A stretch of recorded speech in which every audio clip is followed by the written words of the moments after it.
한 도시에 보면 도시 같은 데 보면 이렇게 우리가 흔히 깡패라고 그러죠. 미국에서는 뭐라 그래요? 마피아라 그럽니다. 이 한 도시에 있는 마피아들이 다 모였습니다. 한 자리에. 그리고는 마피아 두목둥이 7명이 나와서는 더 이상 싸우지 말자며 화합하는 의식을 가졌어요. 왜 그러냐면 우리끼리 자기끼리 싸우다 보니까 이긴 자나 진 자나 너무 손해가 많다. 그러니 우리 다시는 싸우지 말자라고 합의를 받습니다. 그러고는 아주 거창한 의식을 함께 치르고는 하나의 됨을 확인합니다. 이들의 거창한 의식이 뭐냐면 이 손가락 하나씩을 입에 물어서 깨물어 가지고 컵에다가 피를 쭉 붓습니다. 그리고 이것을 잘 저어 가지고 7사람이 돌아가면서 마십니다. 예. 그리고는 외칩니다. 우리는 피로 뭉쳤다. 이제 절대 싸우지 말자. 멋있고 숭고해 보이죠. 참 이들의 하나 되는 의식도 참 어쩌면 숭고해 보입니다. 그런데 어느 날 하찮은 일로 인해서 조금씩 문제가 커지기 시작하더니 결국 싸우기 시작했는데 결국 2사람만 남게 된 거예요. 이게 여러분 좀 연세 드신 분들은 아시겠지만 영화 대부의 내용입니다. 대부라는 영화 아시죠? 갓파더라고. 그들이 하나 되기로 합의하고 피로 결속을 다졌는데 아시겠지만 마피아 대부분들이 이탈리아계 피들입니다. 그래서 결속력이 강해요. 근데 결국 하나 되지 못했습니다. 여기는 이거에서 우리가 참으로 중요한 것을 교훈을 얻을 수 있습니다. 하나 돼야 한다는 것을 알고 있는데 왜 하나 되지 못했을까라는 걸 볼 때 불의와 거짓, 죄악을 중심으로는 절대 하나 될 수 없다는 겁니다. 하나 될 수 없다는 거예요. 오늘날도 많은 사람들이 하나됨을 외치죠. 화합해야겠고 화목해야겠고 지역 감정도 넘고 정치도 넘어서 하나 되자고 합니다. 그러나 하나됨, 화목함이 이루어지지 못하고 있습니다. 그 이유가 뭘까요? 첫째는 진실이 없기 때문입니다. 세상만이 그런 게 아닙니다. 교회 안에도 이 진실이 없으면, 거짓이 있으면 하나됨이 없습니다. 입으로는 해도 마음으로는 그 말을 따라서 행하지 않게 되면 결국은 하나 되지 못합니다. 정의와 진리를 떠나서는 하나됨이 없습니다. 그래서 여러분 우리 인간들도 그렇지만 정치판에서는 누구와 누구가 화합했다는 뉴스가 가끔 나옵니다. 대통령 선거나 이럴 때 보게 되면. 근데 여러분 야합과 화합은 다릅니다. 화합이라고 말하지만 야합일 수 있습니다. 야합은 내 이익을 위하여 이렇게 마음으로 하는 게 야합입니다. 화합같이 보이나 내 이익을 가는 게 야합이에요. 그러면 결국에는 뭐예요? 나중에 떠날 수도 있다는 거예요. 그리고 다시 헤어질 수도 있다는 거예요. 그러나 화합은 내 이익을 포기하고 희생하면서 하나를 이루는 거예요. 그러니까 절대 안 떠나요. 야합과 화합은 눈에 보이는 방법은 같아 보여도 결과는 다릅니다. 절대 입으로는 야합한다고 안 해요. 나중에 가보면 알죠. 사실 여러분 우리나라 정치를 보고도 또 다른 대부라는 영화들을 보고도 왜 하나가 안 되었는가를 좀 고민해 볼 필요가 있습니다. 교회도 왜 하나 되지 못할까라는 생각을 볼 때 첫 번째 하나는 뭐냐면 첫 번째가 진실이 없기 때문에 하나가 안 됐잖아요. 그다음 두 번째가 뭐냐? 목적이 달라서 하나가 되지가 않습니다. 목적만 같으면 좀 의견이 다르고 혹 뜻이 다르고 방법이 달라도 전국에는 하나 될 수 있습니다. 그러나 방법은 하나인데 목적이 다르면 언젠가는 다 깨지고 맙니다. 예를 들어서 여러분 우리가 돈을 번다고 칩시다. 열심히 일을 한다고 노가다를 한다고 칩시다. 근데 한 사람은 이 불쌍한 사람에서 돕기 위해서 돈을 벌어요. 근데 한 사람은 좋은 차를 사기 위해서 벌어요. 방법은 같습니다. 근데 하나 될 수 있을까요? 없을까요? 안 되죠. 그래서 아무리 여러분 나하고 방법이 같다고 길이 같아 보인다고 해서 같은 게 아니에요. 목적이 같아야 같은 겁니다. 목적이 같아야 되는 거예요. 나하고 방법이 같네? 똑같은 일 하네? 아니에요. 목적이 같아야 돼요. 안 그러면 반드시 깨지게 됩니다.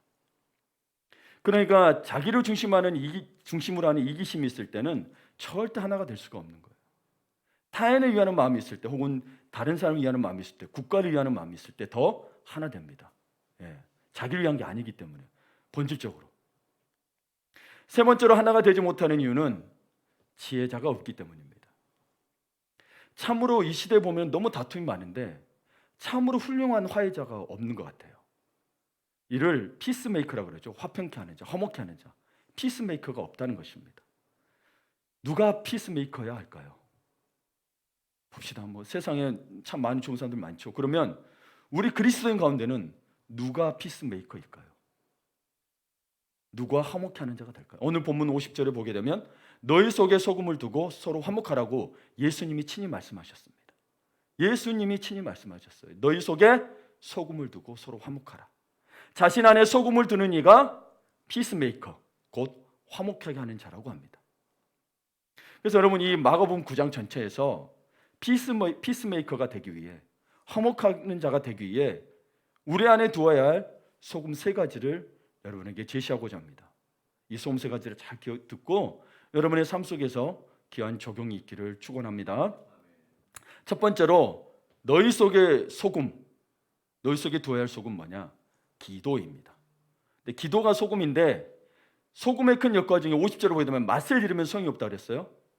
맛을 내기 위해서는 뭐예요? 기도해야 합니다. 서로 화목하려면 기도해야 합니다.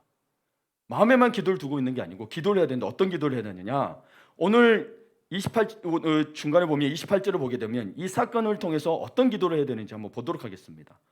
28절에 보게 되면 제자들이 예수님께 조용히 물었습니다. 주님, 우리는 왜 능히 귀신을 쫓아내지 못할까요? 그 귀신을 쫓아내지 못. 왜냐하면 예수님은 쫓아냈거든요. 말 한마디 하시고 꾸짖으니까 쫓아나갔어. 못한 걸까요? 근데 이 귀신이 어떤 냐면 말을 못하게 하는 귀신이었어요. 말을 못하는 귀신인데 또 특징이 뭐냐면은 이 소년이 거꾸로 가지고 마치 이렇게 미친 것처럼 거품을 흘리게 하고 이를 갈고 창백해 간다고 됐어요. 얼굴에 핏기가 없게 만들었어요. 그래서 우리 흔히 말하는 유령처럼 보이게 만들었던 거예요. 근데 여러분, 여기에서 볼 수 있듯이 주님도 쫓아내고 쫓아내는데 귀신은 절대 화해의 대상이 아닙니다. 원수를 사랑하라고 해서 여러분 귀신이나 마귀는 사랑하는 게 아니에요. 이들은 화합을 깨는 존재입니다. 그래서 쫓아내야 할 대상입니다. 반드시 쫓아내야 됩니다. 쫓아내야 돼요? 네, 쫓아내야 돼요. 내 안에 그런 게 있다면, 화목을 깨는 게 있다면 쫓아내야 됩니다. 그러면서 예수님께서는 여기서 이들이 귀신을 쫓아내지 못한 것에 대한 게 아니라 기도가 없다라면서 제자들의 그 기도 없음에 대해서 지적하고 계십니다.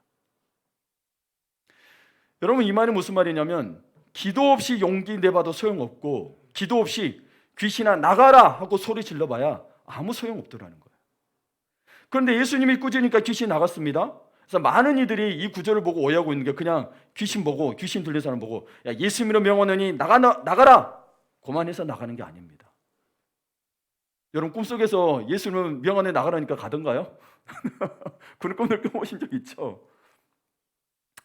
여러분, 제자들도 예수님처럼 했지만 귀신을 쫓아내지 못한 거예요. 그래서 예수님께 물은 거예요. 우리는 어찌하여 쫓아내지 못했냐고. 그래서 29절을 보게 되면 뭐예요? 이르시되 기도 외에 다른 곳으로는 이런 종류가 나갈 수 없느니라. 그러면서 기도를 하지 않음에 대해서 이야기 말씀드려요. 그래서 제자들이 아예 기도를 안 했다는 게 아니고 예수님처럼 기도하냐는 거예요. 물론 예수님은 기도하지 않으셔도 원래 능력이 있으신 분입니다. 네. 왜요? 이분 자체가 거룩하세요. 즉 우리하고 유일하게 다른 게 있다면, 사람이면서 하나님이신데 하나님 부분을 빼고라도 사람인데 유일하게 다른 게 있다면 이분은 죄가 없으시다는 거예요. 다른 건 다 똑같아요. 배고프시고 피곤하시고 눈물을 흘리시고 아파하시고 다 하셨어요. 이렇게 머리도 끝이 없으셔도 힘드셨고 피눈물을 흘리면서 십자가의 고통을 피하고도 싶어 하셨어요. 다른 게 있다면 죄가 없으시다는 거예요. 그럼 우리가 죄가 없이 하는 방법은 뭐예요? 회개하죠. 기도해야죠. 네. 그 방법은 없어요. 그러니까 여러분, 주님이 말씀하신 기도는 너희가 정말 진정하는 기도를 하냐는 거예요. 믿음의 기도를 하냐는 거예요. 여기를 조금 더 보도록 할게요. 이 마가복음 9장과 병행 본문이 마태복음 17장입니다. 마태복음 17장에 보니까 여기에서도 제자들이 예수님께 물어요. 여기는 직접 찾아보십시다. 여기 띄우지 마시고 성경책 28쪽을 봅니다. 마태복음 17장 19절을 봅니다. 28쪽, 신약성경 28쪽입니다. 자, 거기 보면 이때 제자들이 조용히 예수께 나와 이르되 우리는 어찌하여 쫓아내지 못하였나이까? 또 물어보죠. 그렇죠? 똑같아요. 같은 사건이에요. 쫓아내지 못하였나이까 그랬더니 20절 초반에 뭐라고 해요? 너희 믿음이 작은 까닭이라. 네, 너희 믿음이 작은 까닭이니라. 그럼 여기만 보지 마시고 21절에 혹시 21절에 없음이라고 써져 있나요? 아니면 다른 글이 써져 있나요? 없음이라고 했죠. 근데 없음이라는 앞에 일이나 혹은 숫자하고 괄호 돼 있어요? 없어요? 있지요. 없으면 성경책 바꾸세요. 있는 게 좋은 겁니다. 없는 건 바꾸세요. 그거를 그 있는 구절 맨 아래 쫙 가보세요. 그러면 어떤 사본에 기도와 금식이 아니면 이런 유가 나가지 아니하느니라 이렇게 되어 있습니다. 그러니까 여러분 여기에서는 마태복음에서는 뭔 이야기라고 하냐면 마태가 이야기하고 있는 게 뭐냐면 믿음이 작다는 것과 기도와 금식까지 강조하고 있는 걸 알 수 있습니다. 기도와 금식까지 강조하고 있습니다. 제자들은 그러니까 이 병영구정과 같이 해서 볼 때 먼저 쫓아나가지 못한 건 믿음이 작다는 건데 그러면 뭐예요? 기도를 많이 해도 안 되는 이유는 뭐예요? 믿음대로 하지 않기 때문에 그렇다는 겁니다. 믿음의 기도가 있고 그다음에 금식 기도가 있다는 거예요. 금식 기도는 여러분 좀 설명에 나오겠지만 좀 간절함을 담은 게 금식 기도입니다. 그래서 여러분 특별히 금식의 기도에 대해서 이사야서 58장에서는 흉악의 결박을 풀어준다고 합니다. 그만큼 뭔가 풀어야 될 게 있을 때 금식을 한다는 거죠. 그러니까 여러분 우리가 첫 번째로 마음속에 두어야 할 소금이 뭐냐? 너희 마음속에 두어야 할 소금은 기도라는 겁니다. 근데 어떤 기도? 믿음의 기도와 금식 기도, 간절함 있는 금식 기도라고 이야기합니다. 이건 성경에서 아예 제시하고 있는 거예요. 지금 보시면 알겠지만 마가복음 9장 2에서부터 해서 그 다음에 그 이야기를 하시다가 이 오늘 읽었던 본문의 43절부터 해서 너희가 이러지 못하면 이렇게 될 것이라고 이야기해요. 죄를 범하게 되면 이럴 것이라고 이야기하고 있어요. 그러면서 마지막에 뭐예요? 너희 속에 맛을 잃지 말고 너희 속에 소금을 두라. 화목하게 하라고 이야기하고 있는 거예요. 이런 사건이 있으면서 마가를 통해서 이야기하고 싶은 게 뭐예요? 이런 사건들 속에서 너희 마음속에 이러지 말고 소금을 둬야 되는데 무슨 소금? 첫 번째로 기도의 소금을 두라. 그냥 기도 말고 믿음의 기도, 간절함 있는 금식 기도. 여러분 세상 사람들은 그 액땜한다고 뭘 뿌려요? 소금을 뿌리죠. 그리스도인들은 악한 것들을 쫓아내기 위해 소금을 뿌리는 게 아니라 소금이라는 기도를 자기의 삶에 항상 두어야 되는 거예요. 네. 그래서 여러분 믿음의 기도가 뭐냐? 믿음의 기도라는 것은 하나님을 믿는 건데 믿고 하는 건데 그러면 정확히 이 하나님 믿고 기도하는 게 뭐냐? 하나님이 어떤 분이신가를 알고 기도하는 거예요. 이거를 하나님의 속성이 어떤 분이냐 아는 게 하나님의 속성이라고 표현을 해요. 속성을 알며 그 하나님 어떤 힘을 알고 기도하는 게 믿음의 기도예요. 근데 하나님이라고는 아는데 어떤 하나님인 줄 몰라. 그러면 맹목적인 기도입니다. 그럼 어떤 기도가 나오느냐? 자기 편의대로 구합니다. 자기 욕심대로 구합니다. 왜요? 하나님을 모르기 때문에. 하나님의 이름만 알지 어떤 하나님인지 몰라. 그래서 세상 사람처럼 구하는 거예요. 이방인처럼. 이거 해주세요. 저거 주세요. 성공하게 해주세요. 그렇게 된다는 거예요. 이게 하나님 알고 하는 거에 기도라는 거예요. 여러분 기도가 여러분 정말 믿음에 하나님 어떤 분인지 알고 기도가 되면 믿어지는 거예요. 아브라함의 믿음도 그런 거예요. 기도는 뭐요? 이삭을 바치러 하니까 바치러 가요. 근데 히브리서에 뭐라고 돼 있어요? 하나님이 다시 살릴 것을 믿었다라고 돼 있더라고요. 하나님이 그런 하나님이란 걸 믿어지는 거예요. 여러분은 어떤 하나님을 믿고 계시나요? 나를 성공시키는 분을 계시나요? 아니면 성경에서 말하는 하나님을 믿고 계시나요? 아니면 내 생각에 나를 성공시키는 분으로만 알고 계시나요? 나를 성공시키는 분이 맞습니다. 근데 성경에서 말하는 성공과 여러분이 알고 있는 성공이 다릅니다. 먼저 우리 하나님 속성을 여기에 나중에 되면 제가 한 5, 6월 되면 여러분 리더 여러분들에게 제가 그 교리 이야기를 하려고 해요. 한 27주 정도 해서 하려고 합니다. 여러분 너무 교리를 몰라. 너무 교리를 모르면 절대 성공 있는데 일관성을 못 가집니다. 자의대로 해석을 무지하게 합니다. 먼저 보겠습니다. 그러니 우리가 기도할 때부터라도 이 하나님의 속성을 갖고 간구하세요. 전지전능하시다는 거예요. 모든 것을 아세요. 그리고 모든 것을 창조하신 분이세요. 믿으십니까? 그래서 여러분 하나님이 창세 전부터 예수 그리스도를 보내실 것을 인간을 창조할 것을 다 작정하시고 계획하시는 거예요. 우리를 구원하실 것이 세상을 창조한 다음에 한 게 아니고 이미 창세 전부터. 그리고 뭐예요? 영원하세요. 시작과 끝이 없으세요. 그렇기 때문에 반드시 지옥과 천국이 있습니다.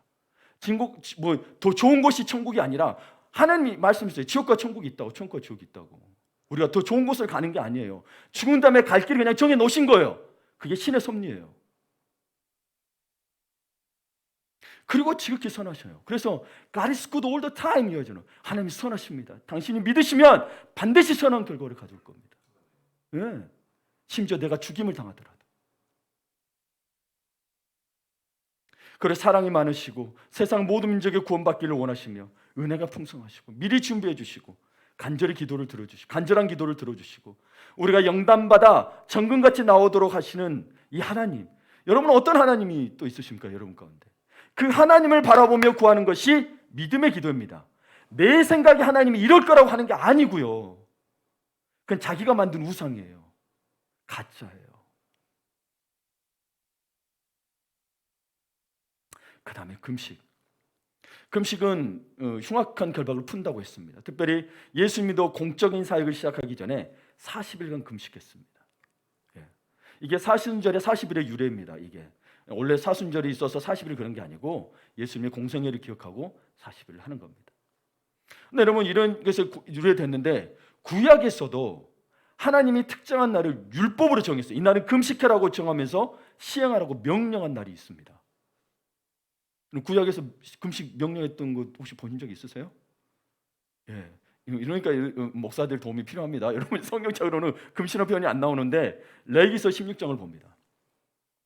너희는 영원히 이 규례를 지킬지냐. 규례입니다. 일곱째 달 그 달 10일에 거하는 너희는 스스로 괴롭게 하고 아무 일도 하지 말되. 이게 금식을 말합니다. 딱 읽고 끝까지 읽고 말씀드릴게요. 본토이든지 너희 중에 거류하는 거류민이든지 그리하라. 이날에 너희를 위하여 속죄하여 너희를 정결하게 하리니, 이게 대속죄 날이에요. 너희의 모든 죄에서 너희가 여호와 앞에 정결하리라. 이는 너희에게 안식일 중에 안식일인즉 너희는 스스로 괴롭게 할지니, 또 나오죠. 너희는 스스로 괴롭게 할지니 영원히 지킬 규례라 되어 있습니다. 영원히 지킬 규례라. 여러분, 이 레위기 16장은 뭐냐면 1년에 하루 대제사장이 전 백성의 죄를 속죄하려고 지성소에 들어가는 대속죄에 관한 규례입니다. 그날은 모든 백성이 하루 금식을 해야 합니다. 남녀노소 할 것 없이 다 하루 금식해야 합니다. 이게 규례입니다. 그러니 여기 보면 스스로 괴롭게라는 게 두 번 반복되죠. 스스로 괴롭게 한다는 게 무슨 말이냐면 해가 떠서 해가 질 때까지 먹고 마시지 못하는 금식을 뜻합니다. 여기에서 해석해 보게 되면, 그러면 또 그러면 금식하면서 뭐라고 되냐? 아무 일도 하지 말고 뭐예요? 하나님 앞에 나와서 속죄만 하라는 거예요. 금식하며. 아무 일도 하지 말는 거 어떤 거냐면 목욕도 하지 마세요. 기름 바르는 일도 하지 마세요. 신발 신는 것도 하지 마세요. 일상적인 부부관계도 하지 말라는 게 모든 게 포함이 됩니다. 그래서 여러분, 이 기도는 유대인들에게서 당시 이스라엘에서 가장 간절한 기도예요. 이거를 제대로 하지 못하면 죽는 거예요, 죄 때문에. 그래서 이걸 제대로 한다면 뭐예요? 대제사장이 짐승에게 이 죄를 전가하죠. 그리고 밖에 보내죠, 광야로. 이걸 아사셀이라고 그러죠. 예. 이게 있는 거예요. 그래서 여러분, 이런 마음, 그래서 이 금식 기도는 간절한 거로 사실 하는 거예요. 특별히 그래서 이 괴롭게 한다는 의미는 뭐냐면 내 것을 내려놓고 공동체나 개인의 죄로 말미암아 깨진 하나님과 관계를 바로 세우라는 거예요. 그래서 이 금식의 핵심은 뭐냐면 하나님과 관계를 바로 세우기 위함이에요. 그냥 여러분, 우리 사순절이니까 형식적으로 한 끼 금식 이게 아니고요. 이때는 여러분과 죄를 다 고백하고, 여기 주보에도 써놨습니다. 사순절 어떤 날인지. 자신의 것을 다 내놓고 회개함으로 하나님과 관계를 회복하는 시간인데, 왜? 예수님 우리 죄 때문에 십자가에 지셨으니까. 그걸 기념하는 거니까.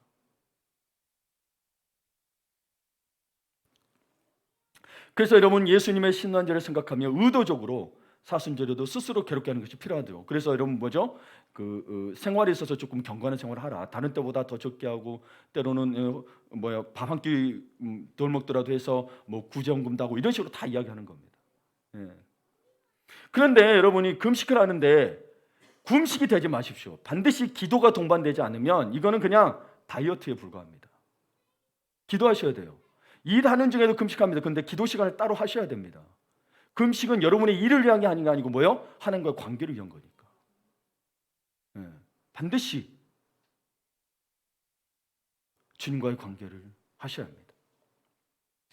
그래서 이날에는 뭐예요? 스스로 괴롭게 하라고 한 거예요? 다 아무 일도 하지 말고. 네. 그래서 가능하면 여러분, 금식 날짜는 가능하면 좀 이렇게 자영업하신 분들은 그 시간에 조금 시간을 내서 한두 시간 정도를 좀 드리는 것도 좋습니다. 네. 우리가 지금 뭐 이게 규례로 정해진 게 아니고 우리가 의도적으로 주님의 사순절을 기념하기 위한 거니까 여러분이 의도적으로 할 필요는 있다는 겁니다. 혹은 그런 시간이 안 되신 분들은 좀 더 일찍 일어나서 뭐 기도를 한다든지 따로 저녁에 시간을 더 드린다든지 그런 부분이 헌신이 필요합니다. 두 번째 너희 속의 소금은 뭐냐면 섬김입니다. 근데 섬김 자체가 소금이면 이 소금, 섬김의 맛을 내기 위해서는 뭐예요? 섬겨야 합니다. 섬겨야 합니다. 내가 섬겨야자고 말만 하면 아니에요, 여러분. 아니에요. 섬겨야 되는 거예요. 맛을 내는, 화목케 하려면. 그래서 여러분, 첫 번째로 해서 화목하기 위해서는 기도해야 합니다. 믿음의 기도, 금식 기도. 그 다음에 뭐요? 섬겨야 합니다. 34절을 봅니다. 그들이 잠잠하니 이는 길에서 서로 누가 크냐 하고 쟁론하였습니다. 지금 여러분 34절 앞뒤로 보게 되면 지금 제자들은 예수님 앞에서 자기 의를 드러내고 있어요. 이 만물의 주인 되신 예수님 앞에서 자기 누가 더 크냐라고 쟁론하고 있어요. 경쟁심이나 으뜸이 되고자 하는 마음을 그대로 드러내고 있습니다. 우리의 모습 같지 않습니까? 이처럼 알게 모르게 끊임없이 자신의 의로움을 드러내는 인간의 본성을 교만이라고 합니다. 그래서 누가 나를 알아주지 않으면, 나 이거 했는데 알아주지 않으면 괜히 서운하고, 사실 이런 것도 사실 여러분 그 교만 중에 하나입니다. 알아주지 않더라도 누구 보고 했어요? 만약에 사람 보고 있으면 서운하고, 하나님 보고 있으면 그래 몰라줘도 괜찮아. 또 서운할 수 있죠. 그럼 빨리 버티고 내는데 계속 그 사람한테 맨날 며칠이고 서운해. 어쩌다 보니 그것 때문에 또 말도 안 해버려. 그러지 마시라. 인간의 본성이 이렇게 교만합니다. 근데 여러분, 예수님의 말씀하신 복음에는 차별이 없어요. 크고 작음이 없어요. 이들이 예수님이 제자라는 걸 기억하세요. 이들은 복음을 들었고 이 복음의 아버지 능력 행하신 예수님을 직접 보고 있음에도 불구하고 그들은 복음의 진정 의미를 알지 못하고 크고 작음을 이야기하고 있습니다. 우리는 예수 그리스도의 십자가 앞에서 모두 동일합니다. 세상은 능력에 따라 차별합니다. 그런데 제자들도, 우리 그리스도인들도 뭐예요? 세상처럼 능력에 따라 차별하고 있습니다. 그러나 바울 사도의 말씀처럼 우리는 복음 외에 자랑할 것이 없다고 그러는데 우리는 복음 외에 자랑할 것이 너무 많습니다. 복음 외에 자랑할 것이 너무 많아요. 네. 좋은 집, 좋은 차부터 해서, 여러분 그냥 우리가 가족끼리 이렇게 좋은 집, 우리 형제들처럼 받아들이고 나눌 수 있으면 좋은데 본인 마음을 알잖아요. 자랑으로 하는지 안 하는지를 알아요. 그냥 이야기하지 말라는 게 아니에요. 필요하다고 했는데 자랑이 되는 순간 누가 더 크냐, 누가 더 부자냐 아니냐가 나뉘게 됩니다. 이게 참 무섭습니다. 이게 말하지 말라는 건 아닌데 인간의 본성이 점차 이게 더 그것 때문에 관계가 깨져버린다는 거예요.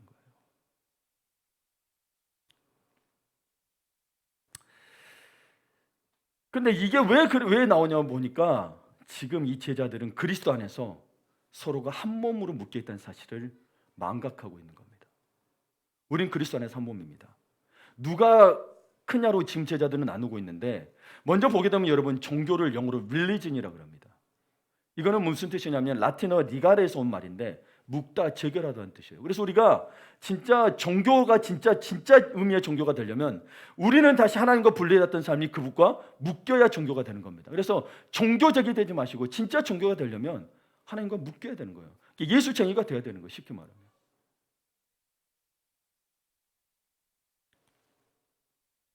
나뭇가지 하나를 나무에 접붙일 때도 시간이 오래 걸리는데 우리 인생이 하나님께 온전히 접붙임하려면, 우리 예수 그리스도께 온전히 접붙임하려면 우리는 원래 동감람나무인데 감람나무이신 주님께 접붙임이 되려면 얼마나 긴 시간이 걸리겠습니까? 접붙임 돼도 이게 서로 잘 붙기까지 뭐예요? 여전히 돌 감람나무 열매를 내요. 감람나무 열매를 맺는 게 아니고 아마 평생이 걸릴 수도 있어요. 저 같은 사람 평생 그래요. 여러분은 어떠십니까? 여러분은 저를 닮지 마시고 빨리빨리 감람나무 열매를 맺으셨으면 좋겠어요. 제자들도 사실은 지금 그 과정 중에 있습니다. 우리도 그 과정 중에 있습니다. 그리스도의 몸으로 묶이는 과정을 겪고 있는 것입니다. 그런데 그들은 머리신 예수 그리스도 안에서 한 지체임을 잊어버리고 크기 싸움에 매달려 있어요. 여러분, 크기 싸움에 매달려 있어요. 손과 발이 누가 크냐고 하면 발이 더 크겠죠. 물리적으로는 큽니다. 근데 그 싸움인가요? 둘 다 중요해요, 안 중요해요? 중요하죠. 크다고 해서 한 놈이 소용없다 여러분 어떻게 해요? 불구자가 되는 거죠. 그 의미인 거예요. 크다는 의미가, 머리신 그리스도 안에서 우리는 다 지체라는 거예요. 부자든 가난한 자든 똑같은, 그러니 재물로도 나뉘는 게 아니고 능력으로 나뉘는 게 아니고 머리신 예수 그리스도 안에서 우리는 각자의 지체, 주님의 몸이에요. 주님의 몸. 거기에 우리는 지체로 붙어 있는 거예요. 그는 차별이 없는 건데 우리의 죄성 때문에 자꾸 차별을 발생시켜요.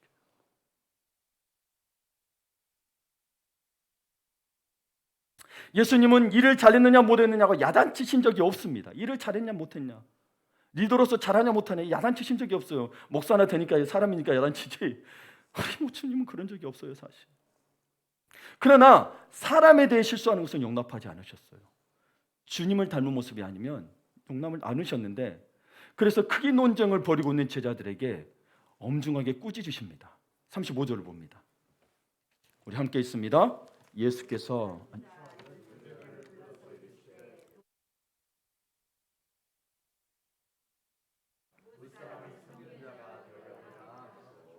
아멘. 이게 뭘 이야기하냐면 너희가 크고 싸우는 게 아니고 왜 너희가 섬기지 않느냐라고 이야기하시고, 나는 그렇게 만들었던 건 내가 그렇게 왔고 사람은 섬겨야 된다라고 원래 이야기하는 예수님을 닮아가는 모습을 이야기하고 있다. 그래서 그러시고는 어린 하나를 데리고 와가지고요 제자들 사이에 하면서 안으시고 말씀하세요. 37절을 봅니다. 같이 읽을게요. 누구든지 내 이름으로 이런 어린 하나를 영접하면 곧 나를 영접하며 누구든지 나를 영접하면 나를 영접함이 아니요 나를 보내신 이를 영접함이니라. 아멘. 여기서 어린아이라 하면 우리 여러분 자녀 같은 어린아이를 데리고 온 건데 뭘 의미하냐면 이 어린아이는 미숙하다는 걸 말합니다. 이게 나이가 어리다는 의미를 말한 게 아니고 본질상 어린아이 기질들이 있잖아요. 그래서 childish라고도 하는데 유치하고 미숙하고 자기 멋대로고요, 다른 사람의 마음도 잘 모르고 부모의 마음도 잘 모르는 아직 성숙하지 않은 사람을 말합니다. 즉 돌봐야 할 사람인 거예요. 교회 안에 이런 사람이 있어요 없어요? 나는 아니라고 말하지 마세요. 다일 수 있습니다. 근데 그러지 않은 사람도 있어요. 교회 안에 이렇게 존재합니다. 그런데 예수님이 이렇게 말씀하십니다. 그런 사람을 영접하라고. 근데 어떻게 영접하냐면 내 이름으로, 예수 이름으로 영접하라 그래요. 자, 이 영접하다는 단어를 보게 되면 헬라어로는 데코마이라는 건데 영어로 웰컴이라는 뜻이에요. 받아들이다, 환영하다. 근데 이게 영접하다는 표현이잖아요. 좀 극진한 대접인데 이 웰컴의 이 데코마이 때는 또 뜻에는 듣다, 이해하다는 의미도 있습니다. 그러니까 이 사람을 받아들이는데 그냥 형식적으로 말고요, 마음으로 받아들이고 환대하라는 의미입니다. 이런 사람을 환영하고 이해함으로 돌봐야 하는 거라고 이야기하는 거예요. 여러분, 우리 주변에서 공동체 가운데서 혹은 목장 안에서 상대방이 미숙하고 자기 식대로 행하면서 나를 잘 몰라줍니까? 네, 그 사람 어린아이 맞습니다. 제가 그렇다면 저도 어린아이 맞습니다. 하지만 여러분, 여기서 한 번 더 생각해 봅시다. 그런 어린아이를 대하는 나는 어른인가요? 어린아이인가요? 그런 어린아이를 여러분의 자녀라면 어떻게 대하십니까? 같이 싸웁니까? 같이 미숙하게 행동합니까? 아니죠. 받아주고 돌봐주죠. 성숙할 수 있을 때까지. 여러분, 그런 사람이라서 피하라는 게 아니고 주님은 이야기합니다. 그 사람을 그냥 화내지도 막 그런 개념이 아니고 뭐요? 영접하라고. 그런데 그게 어떤 거냐면요. 그것이 곧 나를 영접함이고 또 그것이 뭐예요? 곧 하나님 아버지를 영접함이라. 곧 예배라고 말하고 있어요. 이게 삶에서 예배예요. 그냥 여러분 삶에서 따로 시간 내서 경건의 시간을 드는 것도 예배지만 그것만이 아니고 뭐예요? 그런 아우레냐 같은 사람을 돌보고 환대하는 게 뭐다? 예배라고 이야기하고 그게 하나님 아버지를 영접함이라는 거고, 지금 이 말씀이 있잖아요. 37절을 보세요. 나를 영접하며 누구든지 나를 영접하면 나를 영접함이 아니요 나를 보내신 이를 영접함이니라. 이런 어이를 하나를 영접하는 것이 나를 영접해봐 있고 하나님 아버지를 영접하는 거라고 이야기해요. 이게 예배라고요, 여러분. 그러니 여러분, 우리 삶 속에서 우리가 시간을 들여서 예배하는 것도 필요하지만 삶이 곧 예배가 된다는 건 이런 부분을 이야기하는 거예요. 자꾸 누군가는 부족하고 누군가 이야기하게 되면 하나님과 관계가 깨집니다. 그거는 교회에서 공동체 깨는 걸 나서 본인이 직접 하나님 앞에 잘 나가지 못합니다. 네. 하나님의 깊이의 사랑을 못 느낍니다. 결국은 율법적이 되고 맙니다. 그런 사람이 보이면 내가 어떻게 해야 될까요? 내가 돌봐야 되고 내가 오는 행동을 하면 되잖아요. 근데 저 사람만 어린아이 같으라고 이야기하고 있으면 당신은 하나님과 관계가 깨진다니까요. 왜냐하면 하나님을 영접하는 게 안 되니까. 봐보세요. 하나님을 즐거워하는 게 우리의 창조 목적인데 하나님을 기쁘시게 할 수가 없어. 세 번째, 너희 속에 소금이 있습니다. 이거는 경고입니다. 경고를 기억하셔야 됩니다. 그래서 경고라는 게 이게 맛을 내고 화목하게 되려면 경고를 기억하는데 멈춰야 되는 게 있는데 죄를 멈춰야 합니다. 예. 이 죄들을 멈추라는 거예요. 예. 앞에서 얘기했던 거. 너희가 기도하지 않은 죄를 멈추라는 거. 그러니 기도하라고. 너희가 크다고 논쟁하지 말고 섬기지 않은 거를 멈추라는 거예요. 그래서 섬기고 기도하라는 거예요. 그럼 어떻게 되는? 그렇게 하지 않으면 어떻게 되느냐? 43절, 45절, 7절에 보면은 만일에 뭐뭐 하거든 뭐뭐 해버리라 나오죠. 예, 이게 이제 이렇게 나오게 되는데 이거를 이제 그 헬라어로 뭐뭐 하게 하거든이 스칸달리조라 그래요. 이 단어 자체가. 그래서 여기를 우리는 이제 이야기하기에 스칸달리조 과정법이라 그래요. 예, 여기가 좀 독특한데요. 왜냐하면 어떤 부분이 다르냐면 43절을 보게 되면 만일 내 손이 너를 범죄하거든 찍어버리라. 45절에 내 발이 너를 범죄하거든 찍어버리라. 47절에 만일 내 눈이 너를 범죄하거든, 보면 범죄하거든 여기가 있거든요. 이 단어가 스칸달리조라는 건데 여기가 현재 시제를 사용하고 있어요. 그래서 이 가정법에서는 현재 시제를 잘 안 쓰거든요. 그래서 이름으로서 과거형을 써요. 근데 현재를 쓰면서 이걸 뭘 말하고자 하냐면 죄의 유혹이 여전히 지속되고 있다. 죄의 유혹의 지속성이 강하다는 걸 이야기하고 있는 거예요. 그러니까 과거의 죄가 유혹하고 끝난 게 아니라 지금도 당신을 유혹하고 있다는 거예요. 죄를 짓도록 유혹하고 있다는 거예요. 근데 그 중에서 이 뭐냐면 우리의 죄의 성향이 믿는 자들의 죄의 성향, 그리고 사람들에서 믿는 자들이 짓는 죄의 성향들이 가장 쉽게 죄를 범할 수 있는 그 유혹들이 뭐냐면 손으로 짓게 하는 거, 발로 짓게 하는 거, 눈으로 짓게 하는 거라고 합니다. 네, 이 대표성을 가지는 거예요. 그러니까 뭐예요? 그 유혹들이 많다 보니 결국엔 손과 발과 눈이 죄를 많이 짓는다는 거예요. 특별히 이 시대는 여러분 비디오 시대입니다. 영상 시대다 보니까 눈으로 짓는 죄가 어마어마하게 많습니다.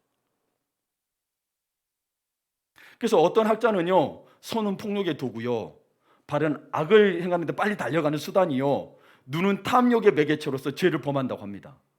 예, 뭐 맞는 말씀입니다. 그리고 어떤 학자는 여기에 말했죠. 죄의 유혹이 가장 강하고 지속적인 부분에 이야기한다 그랬잖아요. 그러니 죄 중에서 가장 강하고 지속적인 거니 성범죄를 가리키는 학자들도 있습니다. 예. 물론 여러 죄를 다 포함하겠죠. 그러나 가장 강력한 죄가 뭐냐는 거예요. 다 맞는 말입니다. 맞는 해석입니다. 우리에게 여러분이 각자에게 적용할 수 있는 부분입니다. 폭력적인 사람은 폭력을 멈춰야겠죠. 그렇죠? 예. 악을 행하는 데는 술집에는 빨리 달려간다면 발을 멈춰야겠죠. 눈으로 계속 안 좋은 것들을 본다면 멈춰야겠죠. 다 똑같은 겁니다. 근데 여러분, 예수님이 여기에 이 말씀을 진짜로 빼라, 찍어라 이런 말이 아닌데 그래서 과장법적이고 운유적인 언어를 사용했습니다. 그럼 이것은 무엇을 의미하는 걸까요? 문자적으로 진짜로 손을 자르고 다리를 자르고 눈을 뽑으라는 의미는 아니에요. 왜냐하면 여러분, 뽑는다고 해서 정말 그 죄에 대한 문제, 그 죄로 인한 그 죄가 발생된 그 원인을 해결할 수 있나요? 안 되죠. 봐보세요, 여러분. 두 눈, 두 팔, 두 발이 없다고 죄를 안 짓나요? 아니, 그러니까 본질적으로 이거는 그를 문자적으로 해석해가지고 그러면 죄를 안 짓는 거 아니에요. 한 팔, 한 다리, 한 눈이 다 없어도 죄는 지어요. 죄는 지어요. 그러니까 모든 인간의 딜레마는 죄의 본성, 즉 원죄에 대한 부분이 인간의 내면적 존재 일부예요. 그래서 너희는 본질상, 인간의 본질상 뭐예요? 진노의 자녀라. 죄 때문에 망할 자라들이라고 이야기합니다. 일부이다 보니까 어떤 형태의 고통이나 심지어 몸을 자르는 절단을 한다 해도 해결될 수가 없다라는 거예요. 그래서 중세 시대에는 사실 그래서 그런 부분에 있어서 실제로 막 돌에 쇠사슬을 묶어놓고 고행을 많이 했습니다. 막 사막길을 그냥 가고 막 뭣도 먹지도 않고 때로는 어떤 사람들은 진짜 거세해버리고 막 그랬었어요. 근데 그걸로도 해결이 안 된다라는 거예요. 해결이 안 된다는 거예요. 죄의 것들이. 오직 해결할 수 있는 것은 예수 그리스도의 십자가 은혜밖에 없어요. 없어요. 그밖에 없어요. 그래서 이 말씀은 예수님이 제자들에게 말씀하시면서 온 인류에게 말씀하시는 거예요. 그런데 이 말을 보게 되면 이들이 보기에 보면 아까 그 귀신을 뭐 쫓아내지 못한다거나 혹은 누가 크냐 높냐고 했을 때 우리들은 생각해요. 아, 이 정도는 죄도 아니야라고 생각할 수 있다는 거예요. 이 정도로는 지옥에 갈 수 있는 그런 죄들이 아니야. 아니, 여러분, 죄는 크고 작고가 없습니다. 내가 살인죄를 저지르지 않아서, 내가 성범죄를 저지르지 않아서 내가 죄가 없다, 그건 아닙니다. 죄의 종류가 다를 뿐이지 죄는 죄입니다. 똑같습니다. 지옥에 가는 거. 네. 그래서 여기는 그만큼 지옥에 가는 것, 죄로 말미암아 지옥에 가는 거니 너희가 경각심을 가지라는 경고적인 말씀인 거예요. 이거는 마음에 새기라는 거예요. 어떤 쪽으로 경각심을 가지라고 되어 있냐면 49절에 보게 되면 사람마다 불로써 소금 치듯함을 받으리라. 그러니까 48절에도 보게 되면 뭐예요? 거기에서는 구더기도 죽지 않고 불도 꺼지지 아니하느니라. 이것만 해도 끔찍하죠. 그래서 죽지 않고 불도 꺼지지 않으니까 피하면 되겠죠. 근데 49절에 봐보세요. 사람마다 불로써 소금 치듯함을 받으리라. 피할 수 있어요, 없어요? 마치 불이 막 치는데 소금 뿌려지듯이 막 불로 이렇게 친다는 거예요. 여러분, 어느 것이 더 낫다로 천국을 이해하는 게 아닙니다. 하나님이 천국과 지옥이 있다고 했어요. 왜냐하면 우리 인생을 그렇게 만드셨어요. 이 세상에 사는 건 유한하게 만드셨고, 그 다음에 우리가 생명이 들어옴으로 말미암아 영원한 존재가 됐는데, 영원히 영원한 존재가 됐는데, 이 땅을 죽은 후에는 둘 중에 하나예요. 영원히 사는데 둘 중에 하나예요. 지옥 가느냐 천국 가느냐. 죄로 말미암아. 그러니까 불로써 소금 치듯하라는 표현에는 또 뭐가 들어있냐면, 너희가 살아있을 때, 여러분 보세요. 그 물건이 있고 생선 같은 게 있으면 이게 좀 썩지 않도록 이렇게 뿌리잖아요. 소금의 기능이 그거예요. 썩지 않는 거. 두 가지 기능 중에 하나가 썩지 않도록 하는 건데, 또 성경의 구약에 보게 되면 재물에 소금을 뿌리라고 됐어요. 그거는 정결함을 의미합니다. 깨끗함을 의미하는 거예요. 그러니까 너희가 정결하게 살아있을 때 살아야 되는데, 그러지 못한다면 너희가 불을 소금처럼 너희들이 뿌림을 당할 거라는 거예요. 이게 지옥의 형벌이라는 거예요. 이 세상에서 여러분 마음 놓고 살고 있죠. 즐겁고 마음껏 살고 있죠. 여러분 죽은 후에는 어떻게 하실 겁니까? 정해진 거라니까요. 제가 여러분에게 막 겁을 줘서 하려는 게 아니고 이걸 정해 놓으신 거예요. 제가 제 마음대로 피할 수 있는 말이 아니에요. 그러니까 여러분, 회개하는 것이 아무리 힘들고 주님 앞에 나오는 것이 좀 너무 고통스럽다고 해도 차라리 회개하고 주님 앞에 나오는 것이 지옥에서 멸망하는 것보다 낫다니까요.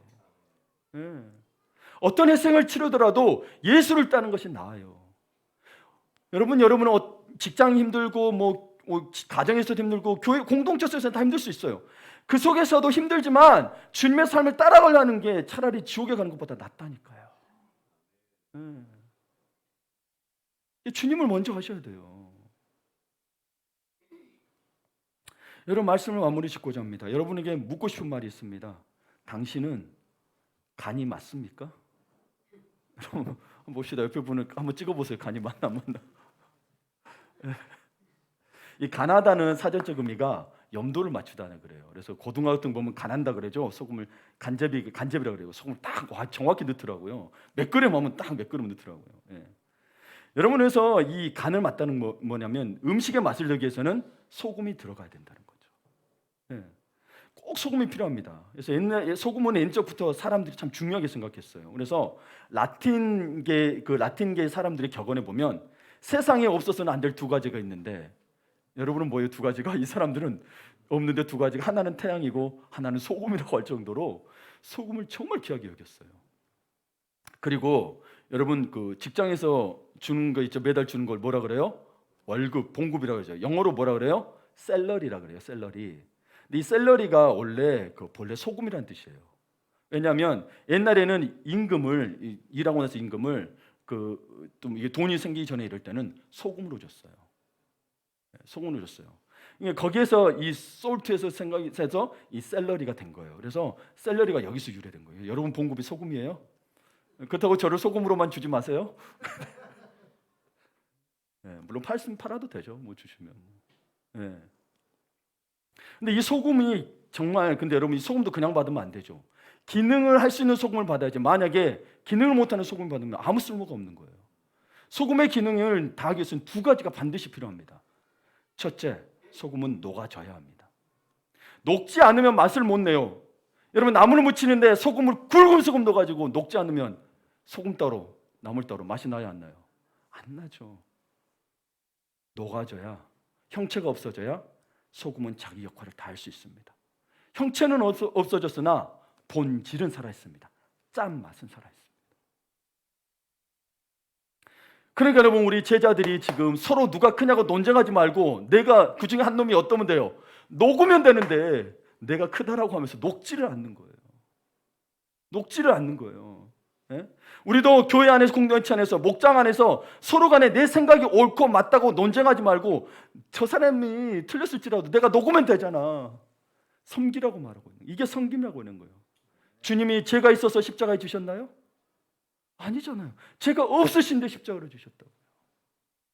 우리는 늘 착각하기를 죄가 있어야 내가 잘못해야 내가 이렇게 기어서 들어간다고 표현하는데 그건 세상적 표현입니다. 소금의 다른 기능 하나는 방부제 역할입니다. 소금은 썩어지는 물질을 썩지 않게 합니다. 그래서 소금이 썩는 일은 없습니다. 그런데 어떤 분이 이렇게 표현하더라고요. 요새 막간 성도들이 많다고 합니다. 맛이 간 성도들. 아무리 봐도 예수 냄새가 나질 않는데요. 소금이 맛이 가면은 뭐예요? 짠맛을 잃어버린 거죠. 그래서 예수님께서는 소금이 짠맛을 잃으면, 너희가 짠맛을 잃으면 아무 쓸데없어. 다만 밖에 버려져 사람들에게 밟힐 뿐이라고 합니다. 그럼 함께 읽어보겠습니다. 같이 시작. 너희는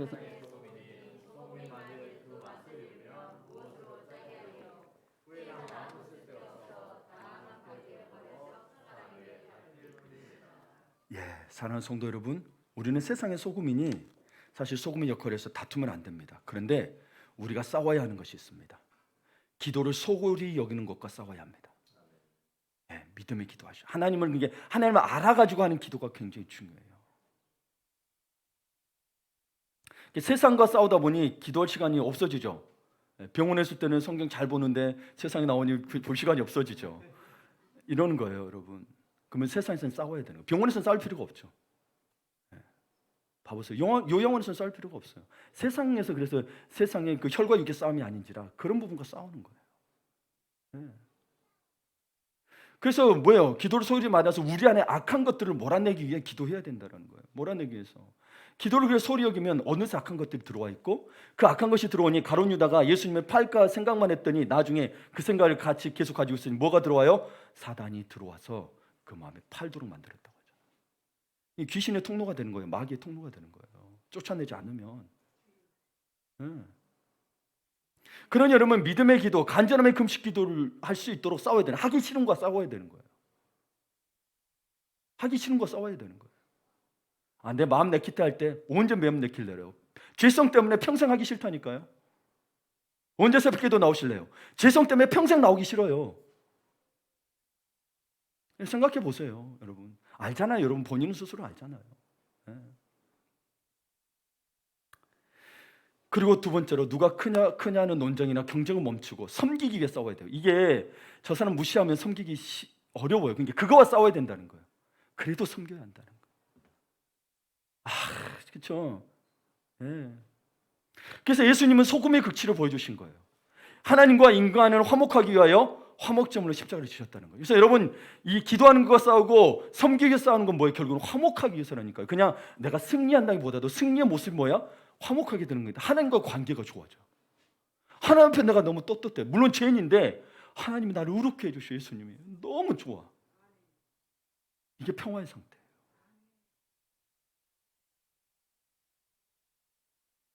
요즘에 어린이집이나 학교에서 이제 오미크론 확산이 높아지다 보니까 괜시리 이게 아닌데 이게 학교들마다 이게 뭐 이렇게 부모님들마다 교회에 다니는 부모님들마다 예배 드리고 온 분들이 있으면 그분들에게 책임을 전가한대요.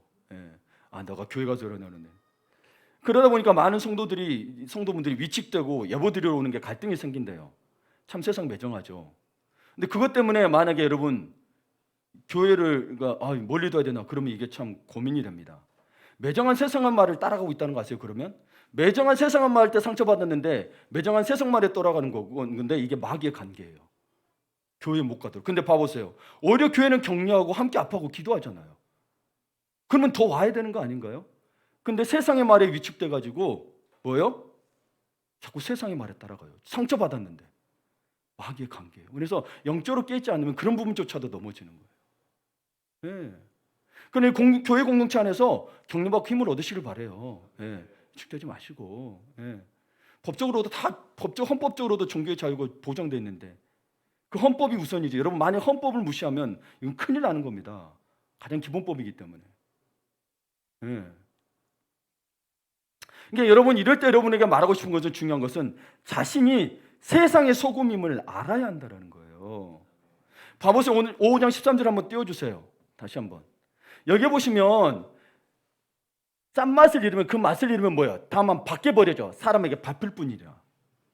여러분 괜히 거기 오히려 주님의 자녀로서 주님을 구원자로 모시는 삶으로서 더 살아가지 않으면 이 짠맛을 잃어버리면 오히려 세상 사람에게 더 밟힘을 당한다는 거예요.